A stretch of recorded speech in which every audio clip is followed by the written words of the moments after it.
I am very pleased to have here with me Lee Stranahan, who I don't think needs much introduction. Many of you will be familiar with his work, particularly his radio show Fault Lines on Radio Sputnik, where I'm very pleased to say my colleague Elizabeth Voss, Editor-in-Chief of Disobedient Media, is a frequent contributor. Is that not right, Lee? Can you hear me okay? I know I can hear you great. Yeah, Elizabeth Great. is on all. Elizabeth and William Craddock from Disobedient are on all the time, and they're favorite guests of ours. And we also try to we try to talk about Julian as much as makes sense. The problem is we're a news-driven show, and so there's not news with Julian right now. I mean, the news is every single day is another day of this. And so we'll talk about it again on Monday because I'm doing this. But that's why I really appreciate the work you're doing and Elizabeth's doing. And I tell Elizabeth every time she's on the show, I really, you see this, if you've ever watched documentaries about people who've gone to prison, what you'll see is that their loved ones at first go to visit them every week. And then life happens, right? And then so 5 years down the road, they're seeing them every 6 months or something like that. And I just think that that's human nature. And it's very, very easy. It would with everything going on, it would be so easy to let Julian just slip off the map and fall out of people's minds. And that's why, like I said, I really appreciate the work you and your team and everyone else is doing to keep this going. So. Well, thank you so much. I think it's incredibly important for just so many reasons. It's important ethically from a human rights perspective. It's important from a press freedom perspective because we know, and we've been discussing with several of the guests, in particular Dan Ellsberg, stated on the show tonight that he believes that the persecution of Julian will be used as a precedent under which other journalists and media organizations will be persecuted, in the decades to come. It's important because the value that WikiLeaks provides the public is so incredibly phenomenal. We've been able to access information that historically the public has never really had access to, and certainly not on this scale. But I think also the event is significant because we are bringing people from right across the political spectrum, people who don't agree on many or even most issues, and we are demonstrating to the public that we can pick a single topic, we can relentlessly pursue it, a single objective, and we can win through unity and through working together. We don't just have to stick in our own little niches. So I appreciate you being so open-minded to come and sit with someone like me who's a hardcore child of the left and be interviewed and to participate. Well, I think that the way I break it down is that there's a way to look at the political spectrum, which is left and right, okay? And everybody knows that spectrum. But if you bisect that with another line, and you have populists on one end, which I take to mean anti-elitism, right? And then elitism on the other end. Populism is a word that gets thrown around a lot. When I say anti-elitism, I mean anti-oligarchy is another way to put that, against the dangerous confluence of business and government and civil society, right? So, versus people powered, right? And I think that if you look at everybody, the left and right spectrum, I'm not saying it's not a valid frame to look at the world in. You can look at it that way, but it's like saying, if I were to say to you, say, are you white or a woman? That's a weird. It doesn't fit, you see, because you got two different spectrums you can go on. You can go on a gender spectrum, you can go on a color spectrum, but they're not the same. And so the people you're getting, I think, are all on this axis on the populist side. And then the kind of populism they want to pursue, if you're on the left, you tend to to be more concerned about the corporations and you want more government involvement. If you're on the right, you tend to want less government involvement, but it's the same goal. And on a lot of issues, I think there is a similarity. And I think clearly, if we tie it back to Julian, what WikiLeaks has done is it's democratized information. It's taken the old, internet adage that information wants to be free, and it actually put it into motion with the inside working of government. A guy like Ellsberg, how long did it take for the Pentagon Papers to get out? It took years, right? It took years from the time they got the Pentagon Papers to all the rigmarole. It took a while to come out. And what WikiLeaks has done, and the reason it's so scary to the establishment, is in more or less real time, people have had access. And this isn't like history. This is like people could see the inner workings of the DNC in real time. A month or two after that had happened, or just a few months after that happened. That is really revolutionary. That's never happened before.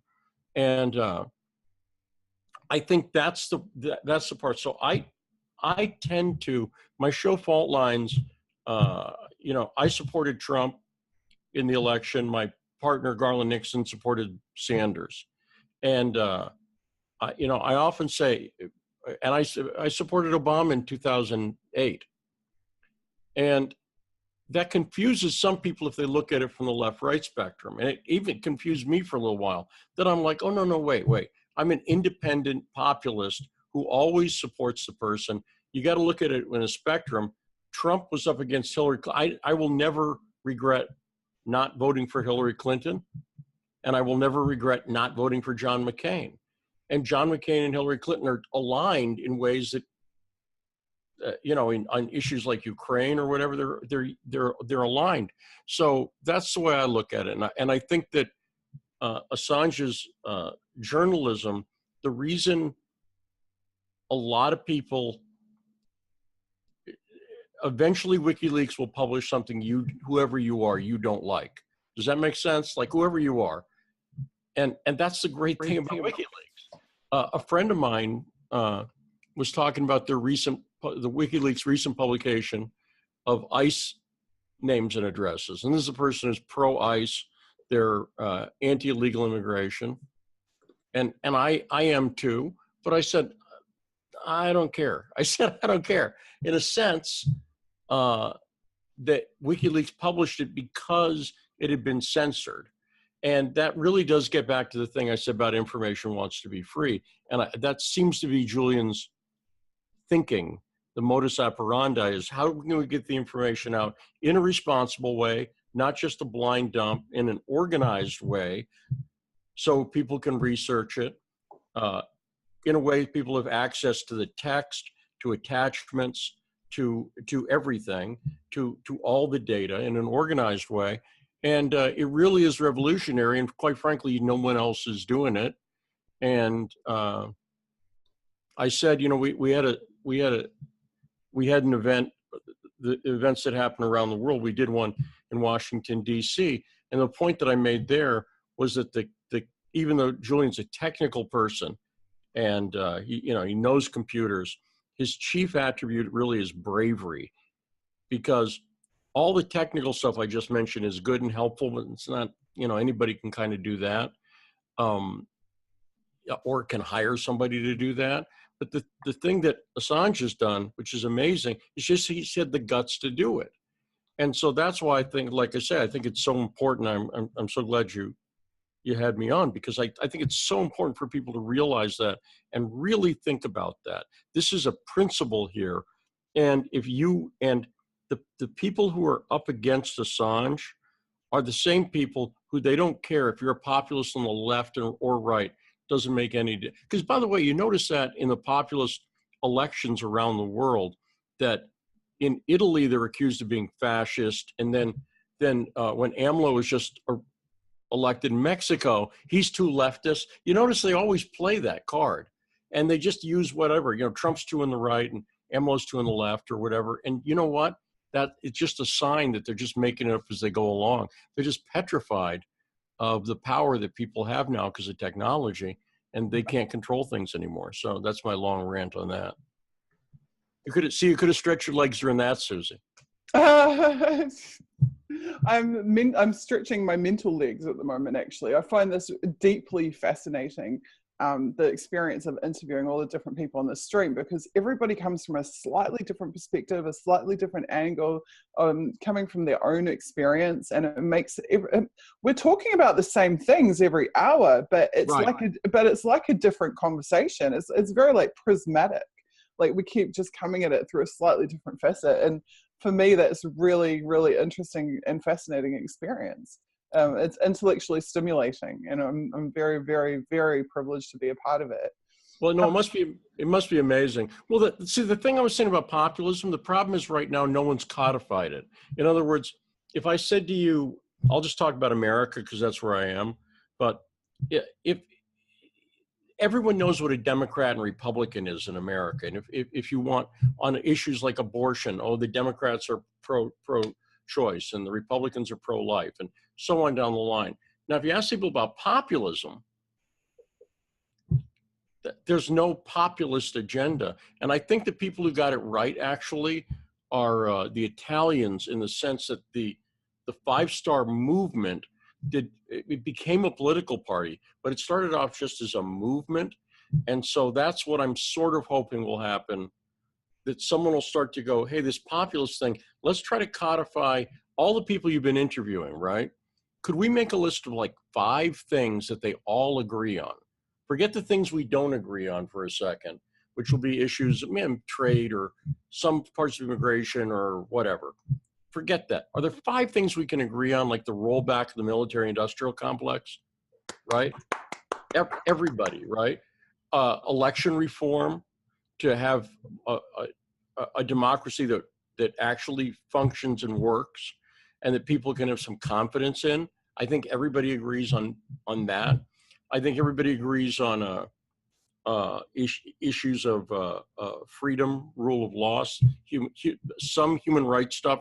Not all, but you don't need everything, because if you had like this movement of people who could be like, I'm a Republican populist, and that means I adhere to these 5 principles, or I'm a Democrat populist, it means I adhere to these same 5 principles as this Republican. That's why, when I see someone like Ocasio Cortez, Mm-hmm.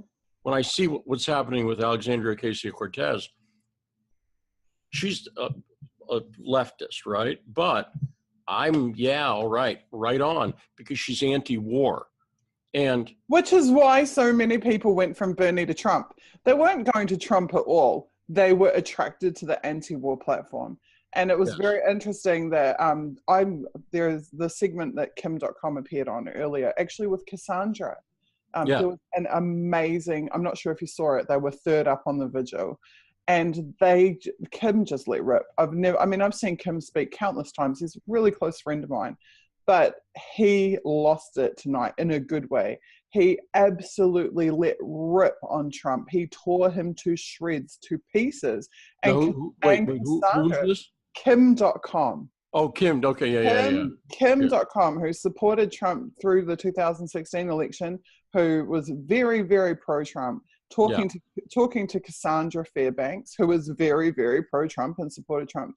And the pair of them just absolutely ripped him to pieces.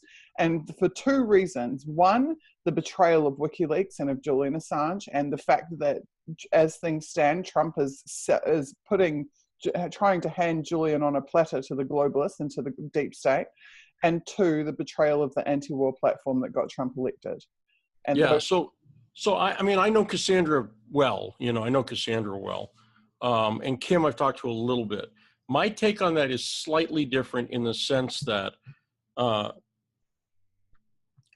Trump doesn't really run things in America in the same way no president since Kennedy has run things. Now, what I mean by that is they all have a degree of latitude, and the I'm very, like, Syria is a topic I know really well because I covered it since 2013 when I went to Beirut and interviewed Syrian refugees.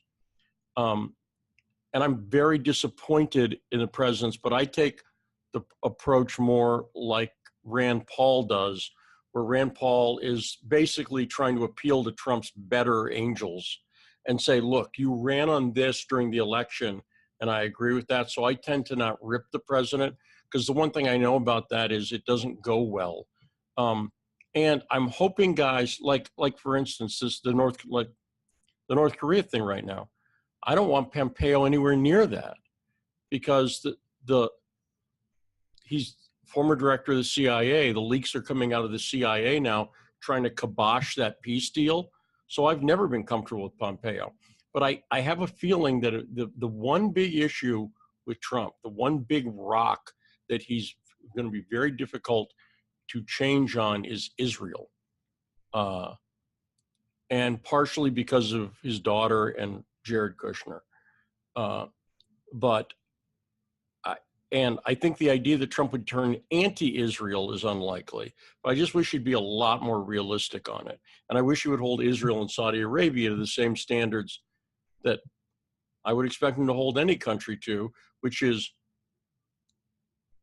a sort of not regime change. I don't want regime. I don't like that anyway with anybody, but just like hold him to some kind of consistent standard, and don't never criticize Israel, which is what I'm seeing, complete fealty to Israel. That really bothers me. But I have a slightly different take just in my approach. I'm not happy, but I see enough of a spark of independence in Trump still, where I remain hopeful that things could change, because I see him saying, let's pull troops out of Syria. Then a false flag attack happens a few days later. And none of us realize the pressure he's under. My friend John Kiriakou, who's another host on Sputnik, has a former CIA officer. John was the head of counterterrorism in Pakistan in 2002. And he's described it. He said, when you're president, the first time they come in with that book, it's not, this is my wallet, it's not a book, but the book with the gold frame, they're like, Mr. President, we're ready to give you your first secure briefing. He said, because John's been in those things, right? And he said, it's a show that's meant to shock and awe the president. And if Sanders had been elected, he'd be facing exactly the same pressure. And so the reason I think about like a systemic problem is like, how do you get a president in there who, however well they may mean, are going to be faced with those pressures? And the good thing is, I do think most people don't trust the CIA, don't trust the NSA, don't trust the FBI, and but there's just no organized movement against them, and I blame the left for that, in the sense that, and I'm sympathetic with this too. The left was co-opted by, when you get a donor like Soros, who spreads a lot of money around to left-wing causes from the ACLU on issues that a lot of people on the left care about, immigration and other issues, but he funds the Atlantic Council, right? So what happens is he's able to control these civil society groups with that money. So a group like the ACLU, who traditionally has been very pro-free speech, obviously, he's chilled them out on free speech a little bit, because they're like picking up the checks at the end of the day. And there's no organized, I've complained about this. I've talked to Medea Benjamin, who's been on the show, but where's the organized anti-war movement in the US? They can get a million people in the streets for the Women's March. I was there. They can get 100,000 or so for the march against the March for Our Lives, the gun control march. They can't get 20,000 people for an anti-war march. I haven't seen nothing. I live and work in DC. Nothing. And you can literally, you can't even get 5,000 people. And again, I blame the left only in the sense that that was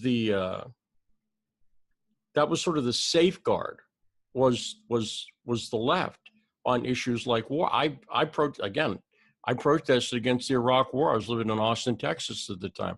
I was against the Iraq War. Never changed my opinion when I went from left to right on that. I never feel bad. The Iraq War is a huge mistake for all the reasons that we know.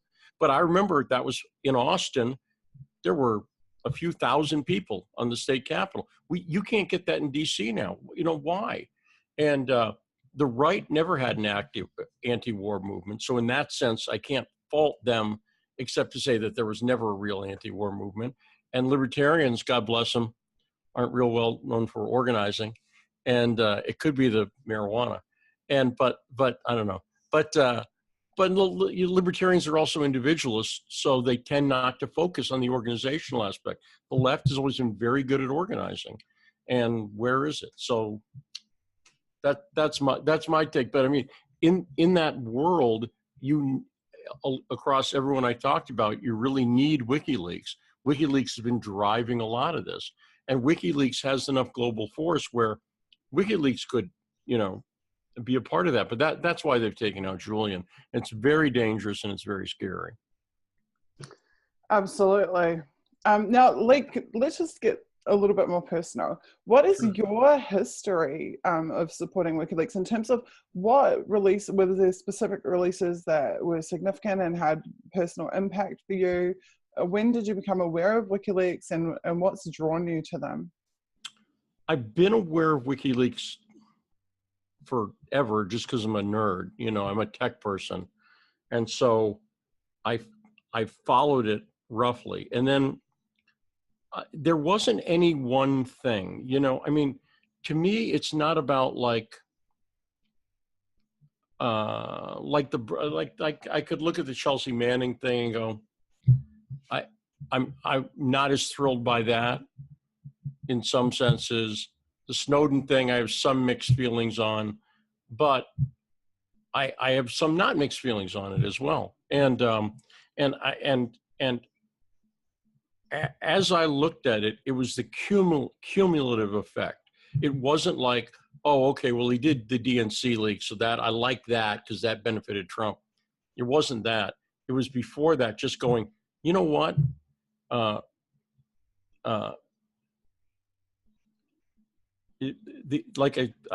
talk about Julian's bravery.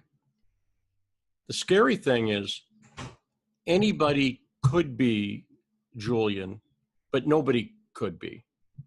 What I mean by that is it's the bravery, but seeing what's happened to Julian, I mean, like I say, I like to think I'm brave in my work as far as it goes, right? And I am, but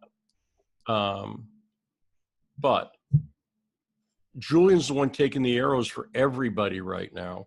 And the thing is, it's really important that somebody be doing what he's done, which is he's published material that's come to him in an organized and responsible way. And I think, I'll put it like this. I hadn't really thought of this before, but Assange is really, you talk about the barriers breaking down. I was able to, I have a podcast about journalism I do called Making the News, right? And it's on iTunes if people want to listen. And at first I was interviewing my friends, which were people I know and worked with at Breitbart. So it was like Milo Yiannopoulos or Cassandra, who I knew, right? But then I didn't want to just interview my friend. That was the easiest thing to do. Does that make sense? Like the easiest thing to do is go through my Rolodex. But then I'm like, well, we're getting a lot of people on the right. So I contacted Glenn Greenwald.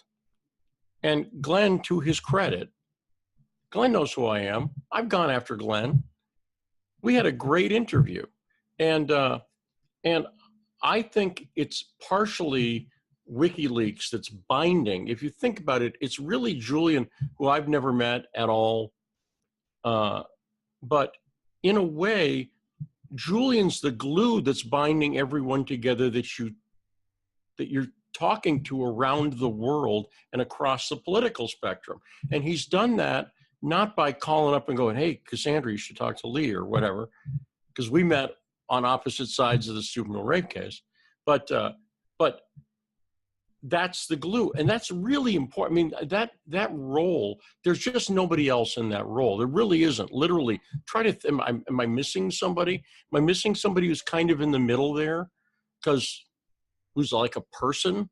I don't think so. And again, I mean, what they're doing to Julian is obviously. When I talk about populism, the other thing I should mention is what I mean is a post-information age populism, which is the short version is the 15 years ago. Let's pick that. iPhone's about 11 years old. Let's 15 years ago. 15 years ago, if you were a billionaire or a king, if you wanted mass communications and access to information, you had to be a billionaire or a king. You had to own TV, the means of production for communications, a TV tower, printing press, even with desktop publishing, which I've done, you know, it was still not quite there. Today, everyone's walking around with a, you know, here's my TV truck, and it's also, I can write on it, and I can read and everything else, right? And everyone has one of these in their pockets. The populism we have now is that the elites no longer control the means of production for communications and information. And that revolution's only 15 years old, where everybody had it all the time at their disposal. And not even really, but that power is what's changed the nature of populism.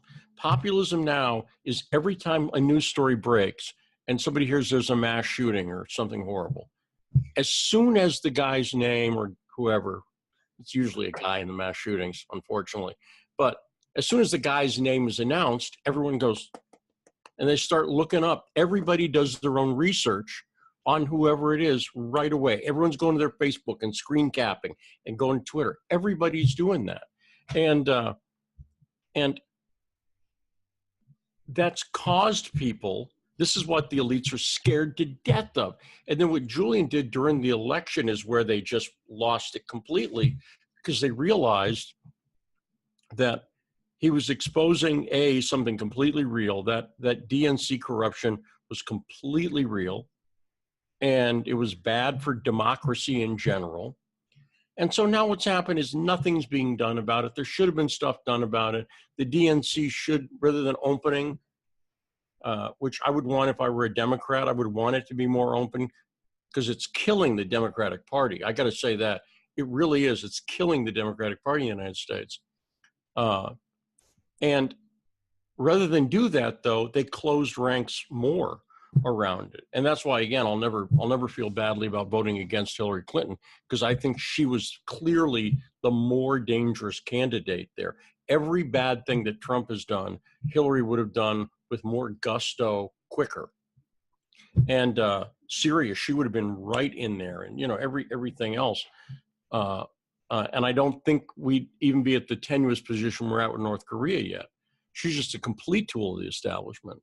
And so that's why Julian is the living symbol of the information revolution's effect in making everybody aware of what the elites are up to and how they operate.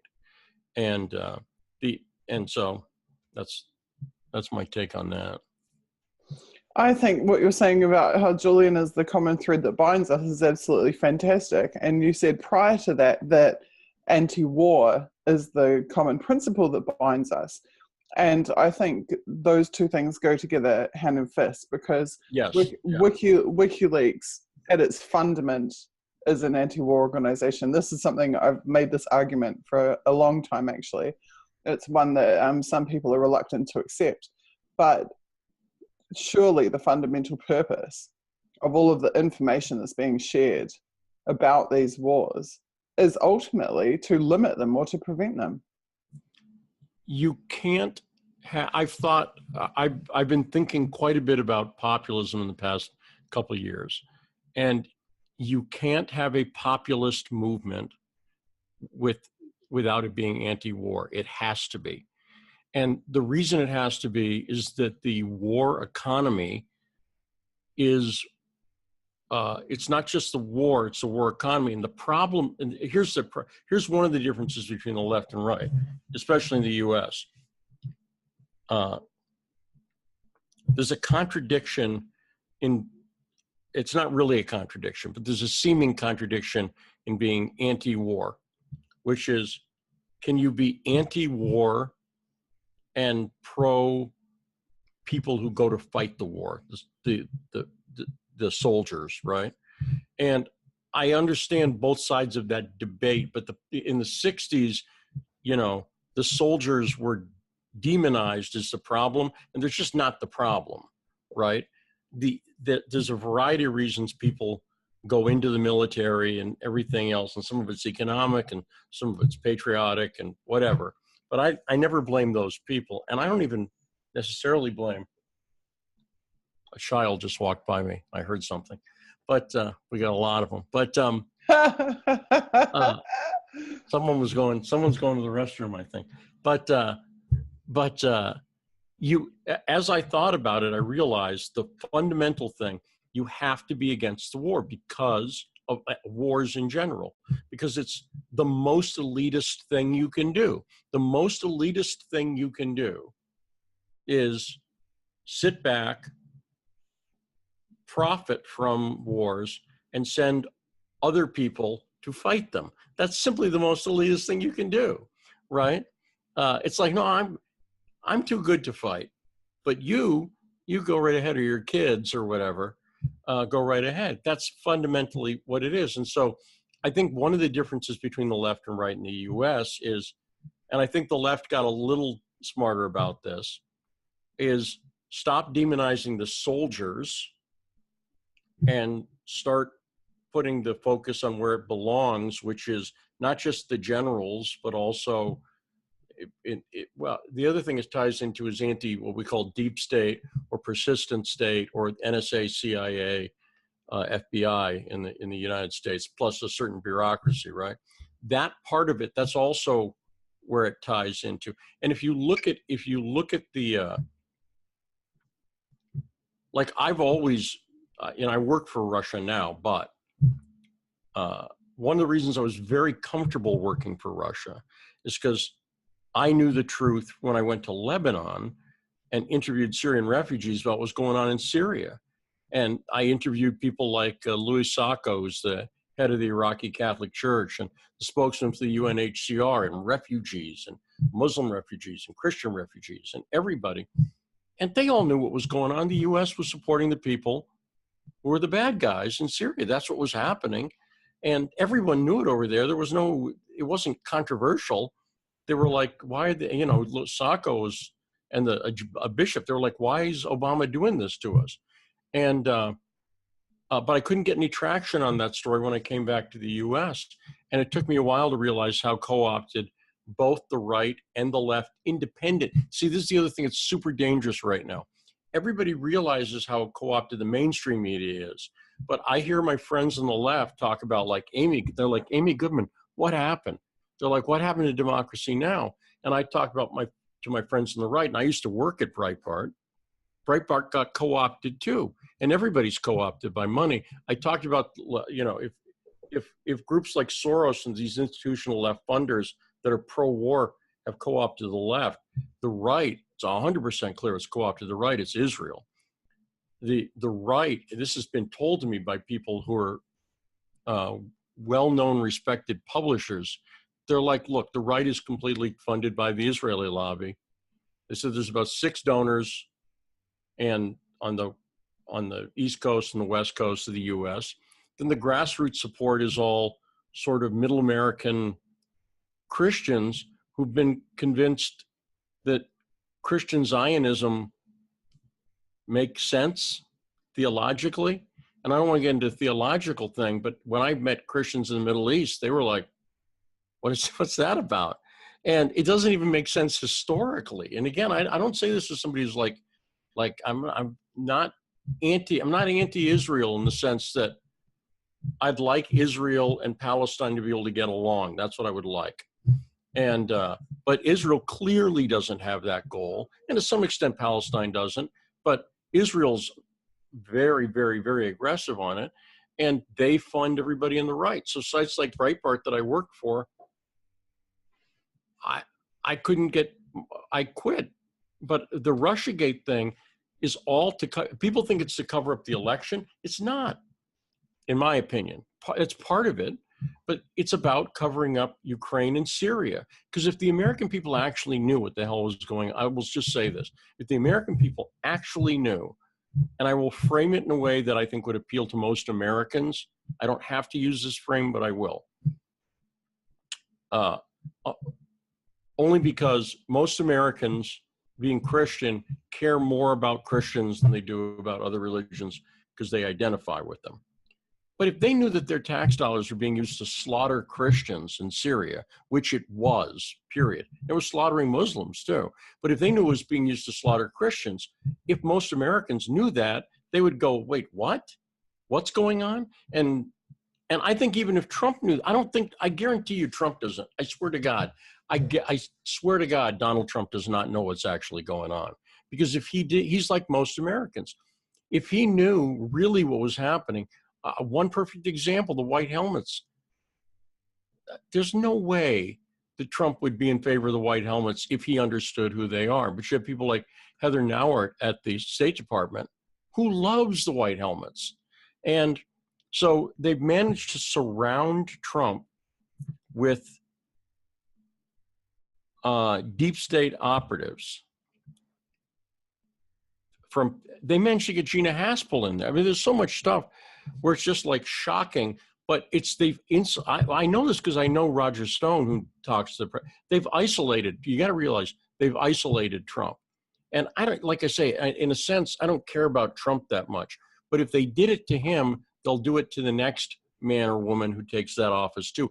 And that's what everybody needs to be worried about, especially if you think you can't go on blind faith. Like if Rand Paul got elected, I'd still be like, okay, let's watch who his chief of staff is, because they're going to come in and immediately go, well, look, you need a general, or you need, and the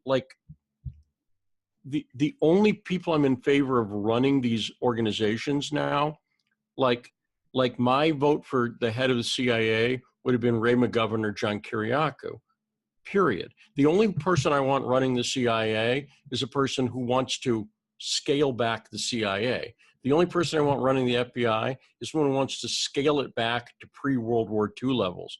Same with the NSA. They just got to scale it back.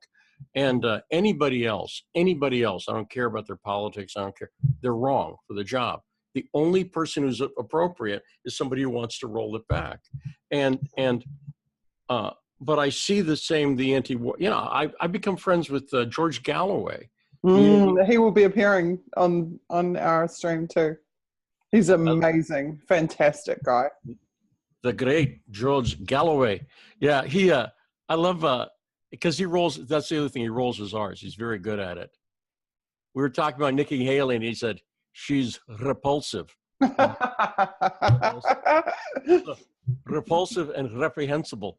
But I mean, you know, George, you know, youngest head of the Labour Party of Scotland, blah, blah, blah, guy.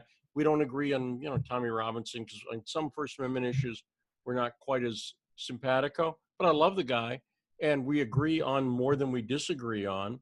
And you know what I mean? And I'd love to see Van Morrison with him sometime. But that's the danger that's happening right now for the elites, is that all these people talking, that's scary to them. That's really scary. And someone like Cassandra's a crossover.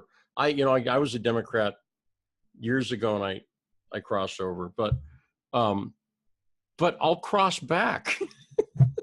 Like all of this, all the wars, the everything else, even the economic warfare domestically with the United States, Everything is based off this like dehumanization, right? And that's the Right. dehumanization is the divide and conquer agenda. This is what it requires. In order to achieve it, I have to think less of this other person before whatever superficial reason.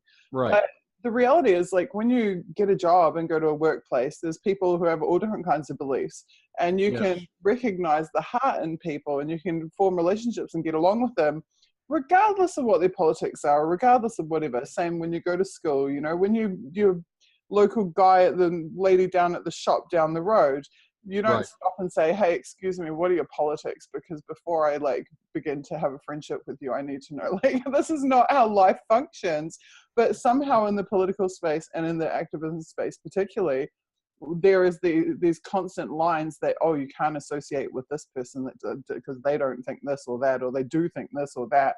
And that's what we really have to break down. We've got to be able to recognize the heart in people and appreciate the good things about them, regardless of whether we agree. I mean, Cassandra and I am on Cassandra's threads in the last 2 weeks giving hell about ICE, because I personally think that it is an inherent part of the police state. It is embedded, it's an actual intelligence agency, it's an embedded part of, it's working with the fusion centers, it's a NSA customer, which anybody who knows anything about my work will understand exactly what I think about NSA customers and what I think about the global surveillance apparatus of which ICE is a part.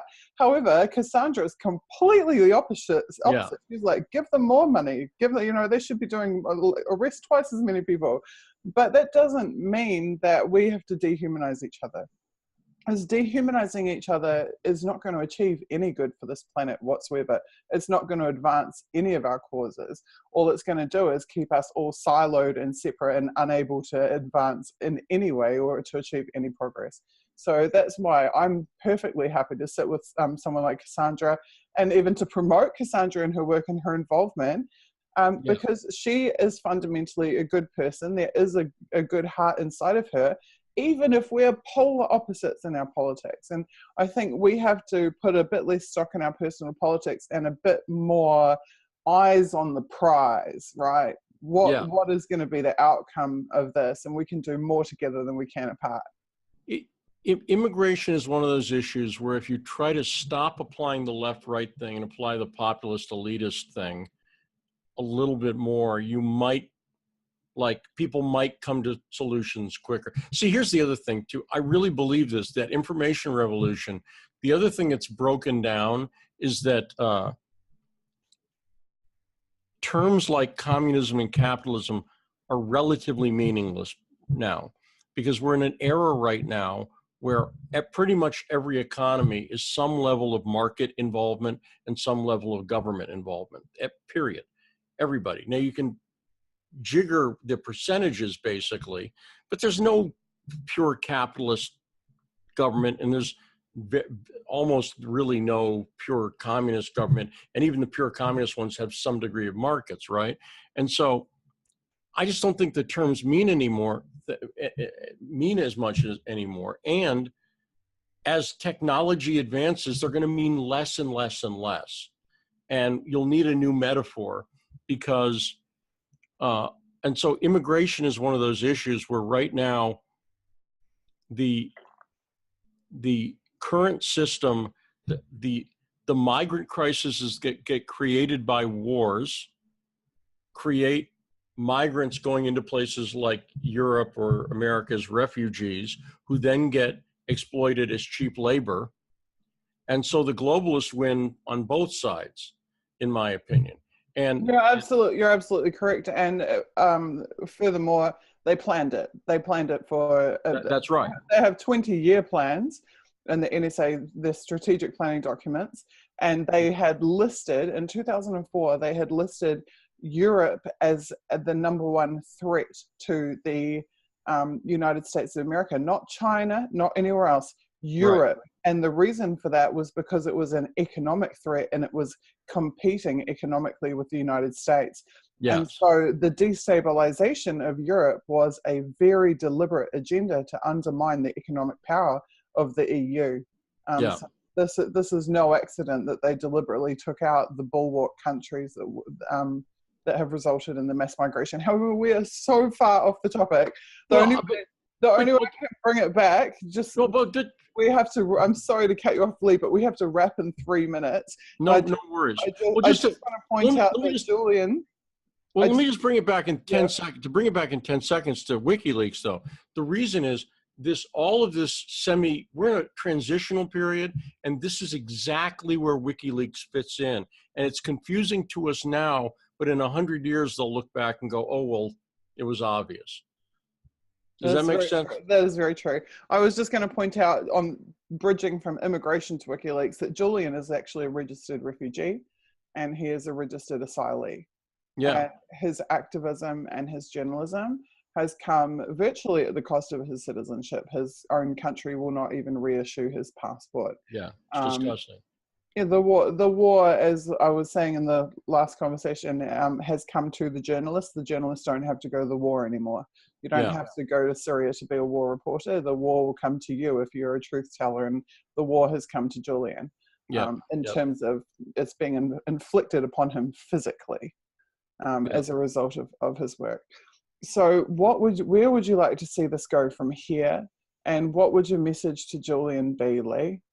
Well, where I'd like to see it goes what you guys are doing, which again, I really appreciate, which is we have to continue the activism, and it has to keep getting bigger, and it has to keep getting louder in the sense that more amplified voices. You know, my message, I've never met Julian. I am going to England, and I'm going to Helsinki, then I'm going to England. So I'm going to go by the embassy just to look, you know what I mean? Not to do anything. But I guess, I just feel badly for him right now. I feel badly for, just as a person, for him and his family, for what he's going through. And I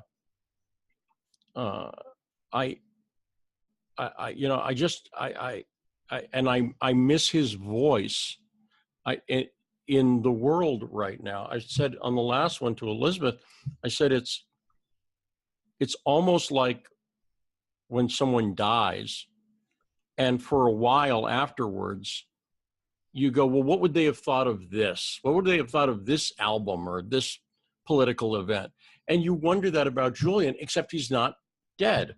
And so hopefully he will rejoin us soon, and we'll hear what he had to say about North Korea and about everything that's in Syria and the Duma strike and everything else that has happened when he's been gone.